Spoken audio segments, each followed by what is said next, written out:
لو انت من الناس اللي اشتغلت على عمله افا كوين فانت محظوظ جدا، وحتى لو انت جديد وحابب تشتغل فمعاك 5 ايام تقدر تشتغل فيهم على العمله دي، لان ادراج العمله هيتم يوم 30، فانت معاك 5 ايام تلحق فيهم تشتغل على العمله دي. كل اللي انت هتعمله ايه وايه اللي هيفرق معاك في ان انت تجمع كوينات كتيره لافا كوين، ان انت تدعي ناس بالرابط بتاعك. تمام؟ فلو انت حابب تفهم كل حاجه بخصوص العمله فانا كنت اتكلمت عليها، حابب ان انت تدخل على طول تسجل وهتلاقي في تاسكات هي اللي انت هتعملها بس مع الدعوات مفيش مشكله. تمام؟ فكل الفيديوهات بتاعه الافا كوين هسيبها لك في الوصف وتقدر تدخل تشوفها، وما تنساش تلحق تسجل من الرابط اللي انا هسيبه لك في الوصف علشان تلحق تشتغل على العمله قبل الادراج يوم 30. زي ما انت شايف النهارده تقريبا 25/7، ففاضل حوالي 5 ايام تقدر تشتغل فيهم، واللي هيفرق معاك زي ما قلت لك الدعوات دي هي اللي هتخليك تعدي جامد وهتقدر تجمع كوينات كتير. تمام؟ لان طبعا وقتك مش هيسمح ان انت كل يوم تخلص تاسكات وتاخد منها كوينات، اللي بيجي لك من التاسكات مش كتير. تمام؟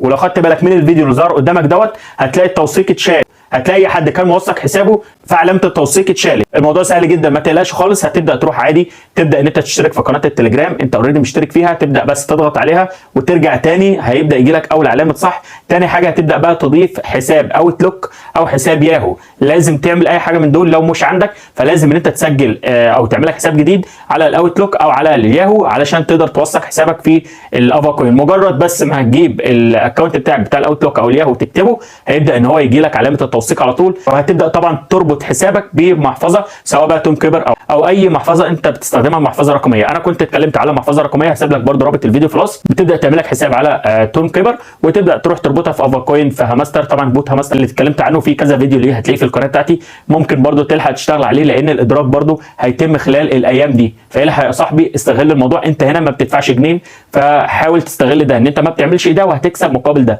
ناس كتير كسبت مبالغ كويسه من العملات دي زي عمله افا كوين وفي عمله تون وكذا عمله. ممكن ما بنزلش فيديوهات كتير عن العملات لان للاسف ما بلاقيش تفاعل، يعني هتلاقيني مثلا اتكلمت عن هامستر افا كوين مش بتكلم على كل العملات بسبب قله التفاعل في القناه بتاعتي. فلو لقيت يعني التفاعل بدا يزيد ولقيت فعلا كذا حد مهتم هبدا انزل لك كل العملات اللي موجوده حاليا وتقدر ان انت تربح من خلالها. تمام؟ وده كان فيديو النهارده، اتمنى يكون عجبك، والسلام عليكم ورحمه الله وبركاته.